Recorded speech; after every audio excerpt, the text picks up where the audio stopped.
Di sini guys rata-rata pemain Gladbach akan berpindah posisi lagi nih ke posisi kanan permainan Madrid ataupun posisi kiri permainan Madrid. Switch to play guys, memindahkan dari kiri ke kanan. Itulah yang dilakukan Madrid lagi. Nah, di sini Valverde memberikan umpan ke Vázquez yang bermain wide melebar, dan perhatikan juga tangan Zidane udah meminta juga.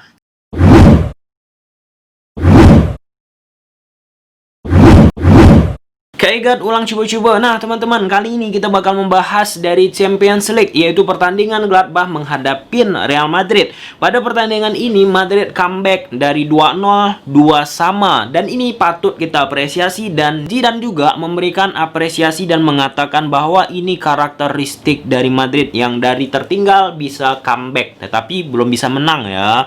Nah, tanpa berlama-lama lagi kita langsung menuju ke grafis yang telah aku sediakan.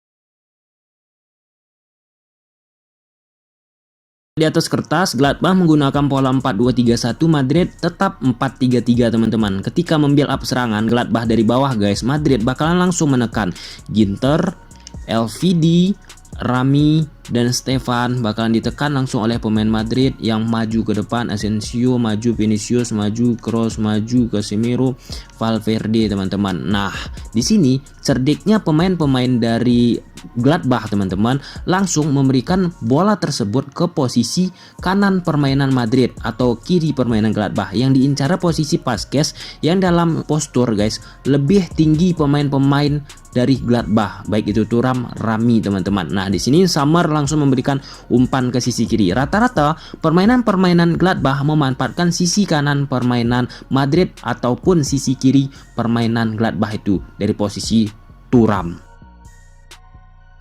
Klip ini menunjukkan ketika Gladbach ingin membuild up serangan teman-teman.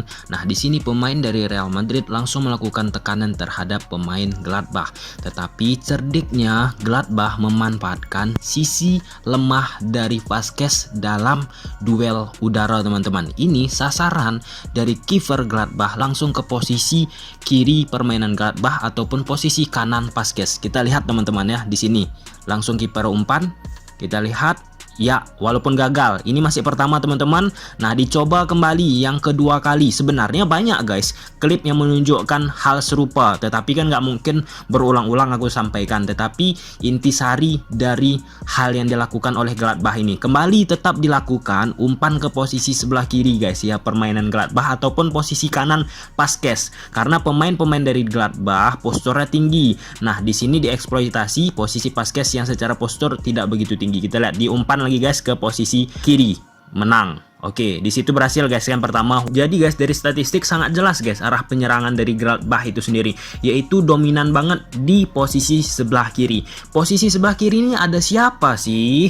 Ada Thuram guys. Thuram ini siapa? Thuram pencetak gol 2 kali pada pertandingan kali ini. Nah, sangat jelas guys ya kenapa terus-menerus dilakukan serangan dari posisi sebelah kiri, dan pressure yang dilakukan oleh Madrid pun nggak begitu berarti. Di sini guys, kembali dari sisi kiri permainan Gladbach membangun serangan, memberikan umpan ke depan melalui diagonal passing teman-teman, karena kembali ya memanfaatkan postur-postur yang tinggi dari pemain Gladbach di babak pertama. Di sini Asensio dan Casemiro menjaga pergerakan dari pemain-pemain Gladbach, sehingga ada satu pemain tuh yang udah aku tandain warna merah yang tidak terjaga, dan pemain tersebut bakal memberikan umpan ke sebelah kanan. Kita lihat guys ya.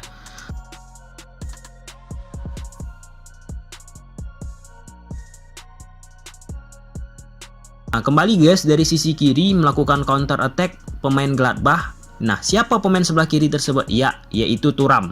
Thuram yang memiliki skill individual dimanfaatkan oleh Gladbach secara full. Nah, seperti yang kita bahas ketika menghadapi Donetsk dan sebelum-sebelumnya, Madrid kurang begitu siap ketika menghadapi pemain skillful teman-teman yang mempunyai body yang kuat juga. Contoh seperti ini, lewat semua, dan Thuram memberikan umpan ke sisi kanan permainan Gladbach. Nah, di sini pemain Gladbach berhasil memberikan umpan crossing ke tengah kotak penalti. Nah, pemain-pemain dari Madrid Vázquez Varane hanya melihat bola tanpa melihat pergerakan pemain-pemain lawan, dan akhirnya gol. Thuram lagi guys ya, intinya dari sisi kiri ya, bahaya banget Gladbach nih.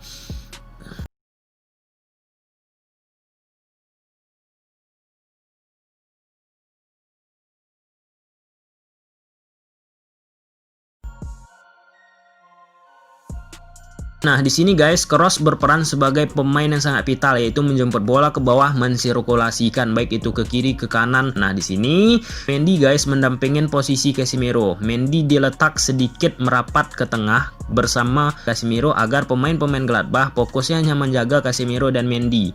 Nah, sedangkan Kroos diupayakan tanpa ada yang mengkawal karena Kroos sebagai pengatur serangan pada saat menghadapi Gladbach. Kita perhatikan guys, enak banget Kroos. Oke. Kembali guys, di sini ditunjukkan Kroos kembali menjadi pengatur serangan, menjemput bola. Nah, posisinya tetap sama guys ya, posisi sebelah kiri ya. Ini hal sama seperti yang dia lakukan ketika menghadapin Barca. Ini memang khas daripada gerakan Kroos menghadapin lawan-lawannya. Kita perhatikan pemain-pemain Gladbach menggunakan pola 4-4-2 guys. Nah, di sini mereka menunggu, disiplin banget sesekali melakukan pressing, tetapi nggak terus-terusan mereka pressing guys ya, mengharapkan kesalahan-kesalahan dari Real Madrid. Kita lihat di sini Kroos lagi guys mensirkulasikan bola. Nah, disinilah puncaknya guys. Nah, Kroos memegang bola, memberikan niatnya ke posisi Ramos, tetap menggunakan 4-4-2, disiplin banget mereka guys. Pemain-pemain dari Gladbach ini bakal bereaksi ketika pemain Madrid udah masuk nih ke daerah permainan. Nah, di sini kita lihat Kroos memberikan umpan ke daerah permainan Gladbach nih kan. Nah, kita perhatikan pemain sebelah kanan pemain Gladbach ini langsung bereaksi mengejar. Nah, di sini Ramos gagal menghadapi kecepatan tersebut. Nah, oleh sebab itu disinilah mula kebobolan Madrid pertama. Kacau langsung koordinasi lini pertahanan Madrid akibat kesalahan Kroos. Kita lihat guys, kesalahan dan disinilah berbuah fatal guys. Langsung 2 lawan 2 Vázquez dan Varane teman-teman. Nah, di sini Thuram menjadi pembeda, benar-benar pembeda guys. Kita lihat, jeber. Tetap guys ya, pemain dari Gladbach setelah unggul juga tetap disiplin 4-4-2, menunggu kalau mereka melakukan penyerangan 4-2-3-1 guys ya. Udah jelas ya, kita lihat lagi. Tetap disiplin, putus bolanya lagi. Nah, di sini guys statistik dari Kroos memang sedikit mengalami penurunan guys ya, seperti ketika menghadapin Barca kemarin karena akurasi umpannya 89% dan kesalahan 1 kali. Kesalahan yang sangat fatal berbuah gol untuk Gladbach.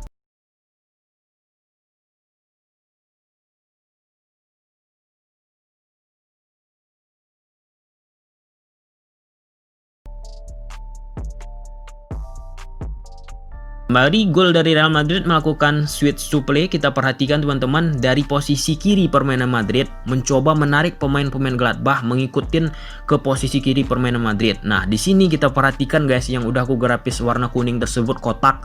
Di sini guys rata-rata pemain Gladbach akan berpindah posisi lagi nih ke posisi kanan permainan Madrid ataupun posisi kiri permainan Madrid. Switch to play guys, memindahkan dari kiri ke kanan. Itulah yang dilakukan Madrid lagi. Nah, di sini Valverde memberikan umpan ke Vázquez yang bermain wide melebar, dan perhatikan juga tangan Zidane udah meminta juga cepat beri ke sisi Vázquez. Dan kita lihat pemain dari Gladbach mau nggak mau harus cepat nih melakukan pergerakan, langsung memutar arah dari posisi kiri permainan Madrid ataupun kanan permainan Gladbach, balik lagi ke posisi kiri permainan Gladbach ataupun posisi kanan permainan Madrid. Kita lihat guys, jadi agak sedikit kurang bisa ditutup ya Vázquez. Nah, di sini guys mudah banget, dan Valverde yang menjadi juru switch to play pada klip ini, prosesi ini, dialah yang bertanggung jawab juga untuk memberikan umpan crossing kepada pemain-pemain Madrid. Kita lihat dia masuk ke dalam, crossing dan jeber. Main pindah-pindah bola guys ya, memindahkan bola dari sisi kanan ke kiri, kiri ke kanan lagi, seperti halnya gol Madrid tersebut. Kita lihat lagi guys. Di sini pemain Madrid dari posisi kiri pemain Madrid memberikan umpan ke kanan, dipindahkan ke posisi kanan permainan Madrid. Sama guys skemanya guys. Ini yang menyulitkan lawan ketika menghadapi Madrid guys ya. Capek, letih karena menghadapi permainan seperti ini, karena diminta lari-lari terus guys. Kita perhatikan pemain Gladbach menumpuk tuh ke posisi kanan permainan Gladbach ataupun kiri permainan Madrid. Kita lihat Modric menerima bola, dibalikkan lagi ke Vázquez. Nah, di sini Modric harus bertanggung jawab guys yang memberikan crossing. Hampir sama seperti Valverde tadi. Modric harus menjadi kunci dalam permainan switch to play. Tadinya Valverde guys ya. Inilah membuat capek guys ya, dari kiri ke kanan, kemudian balikkan lagi ke kiri ataupun melakukan crossing. Itulah yang membuat letih ketika menghadapin seperti ini. Stamina harus dioptimalkan, dan di sini memang permainan Gladbach menurun babak kedua dan akhirnya jeber. Nah, nggak percaya teman-teman, kita saksikan statistiknya. Jadi guys, statistik umpan panjang ini penting guys ya, dan umpan silang menjadi parameter yang penting ketika kita menghadapi Madrid. Kenapa? Karena biasanya ketika menghadapi Madrid, umpan panjang, umpan silang ini sangat berguna bagi Madrid. Kenapa? Permainan switch to play yang Madrid gunakan ini menjadi parameter statistik yang perlu kita perhatikan guys. Nah, menghadapi Barca, Madrid unggul. Umpan panjang, umpan silang. Menghadapin Gladbach kembali unggul. Rata-rata ketika menghadapin tim-tim lawan guys, umpan panjang, umpan silang, umpan crossing, Madrid unggul. Permainan ala Zidane switch to play guys. Optimal banget memang ya. Memang harus ditunjang dengan fisik yang kuat. Kita lanjut guys. Nah, di sini guys, babak 1 Gladbach unggul ketika duel dengan pemain Madrid. Pertarungan yang dimenangkan 22 Gladbach, Madrid 20 kali. Sedangkan duel udara guys, Gladbach menang 4 kali, Madrid 3 kali. Ini babak 1 guys, duel-duel udara, crossing-crossing panjang yang dilakukan Madrid, umpan-umpan panjang, permainan switch supreme Madrid masih mampu diantisipasi oleh Gladbach. Karena dari duel-duel udara ataupun duel 1 lawan 1 guys, Gladbach unggul. Tetapi babak kedua, Gladbach menurunkan intensitasnya, mengganti pemain-pemain yang seharusnya jangan dulu diganti. Nah, otomatis dari statistik turun semua guys. Babak kedua Real Madrid unggul ketika duel dengan pemain Gladbach, yaitu 21 kali Gladbach, 34 Madrid guys. Langsung ditingkatkan Madrid guys kan, melihat kelemahan dan keletihan pemain Gladbach. Duel udara 7 kali menang Madrid guys. Babak 1 cuma 3, sekarang 7.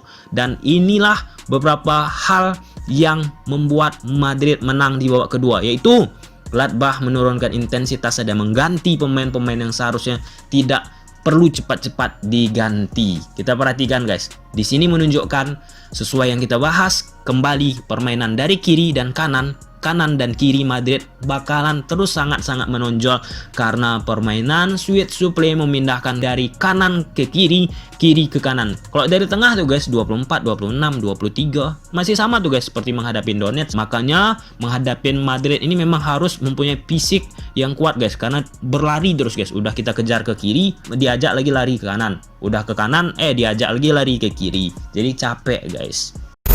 Jadi kesimpulannya apa teman-teman? Di sini sebenarnya Madrid memiliki banyak banget peluang. Nah, tetapi finishing, penyelesaian akhir kurang begitu optimal. Nah, yang kedua teman-teman, Gladbach ini permainannya menunggu dengan pola 4-4-2, menunggu kesalahan-kesalahan dari pemain-pemain Madrid. Ya, walaupun ada beberapa kali melakukan pressing, tetapi nggak begitu konsisten selama 90 menit pertandingan. Nah, ketika menunggu, salah satu yang dikejar yaitu kesalahan-kesalahan dari passing ataupun umpan-umpan yang dilakukan oleh pemain Madrid. Dan kenalah pada saat cross teman-teman, salah memberikan umpan dan langsung dikonversi gol oleh Gladbach. Nah, yang ketiga, ini sebenarnya Gladbach pada pertandingan ini bisa menang, tetapi babak kedua berbeda banget dengan babak ke-1 guys. Babak pertama secara power, secara duel teman-teman, itu Gladbach mempunyai power, mempunyai kekuatan. Tetapi di babak kedua itu semua turun. Bermula dari gol 2-0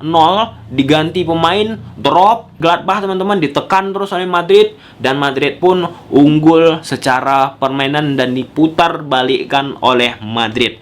Yang selanjutnya yang terakhir guys ya, tetap titik poin dari Madrid itu apa? Permainan dari switch to play guys, memindahkan bola dari kanan ke kiri, dari kiri ke kanan. Nah, jadi yang dituntut tuh apa? Fisik. Nah, jadi kalau kita lihat dari statistik guys, fisik dari pemain Gladbach ini babak kedua udah drop, udah menurun. Parameternya apa? Dari duel-duel guys, udah dalam tanda kutip ya, udah malas tuh merebut ataupun ingin menang duel. Nah, di situ udah menurun dan itu dieksploitasi oleh pemain Madrid. Dengan apa? Dengan ajaknya switch to play dari kiri ke kanan. Otomatis kan lari harus tuh pemain Gladbach guys kan, dari kanan balikkan lagi ke kiri, dari kiri balikkan lagi ke kanan, dan ataupun memanfaatkan bola-bola menyilang, crossing. Kalau switch to play itu salah satunya bola-bola menyilang guys ya. Bagus banget, harus dimiliki, dan itu terbukti apa yang dilakukan Madrid, crossing dan gol. Oke guys, sampai sini aja videonya ya. Patut kita apresiasi untuk Madrid dengan mental juara, mental baja guys. Oke, kalau suka kan video ini, udah tahu apa yang harus kalian lakukan. See you the next video, bye.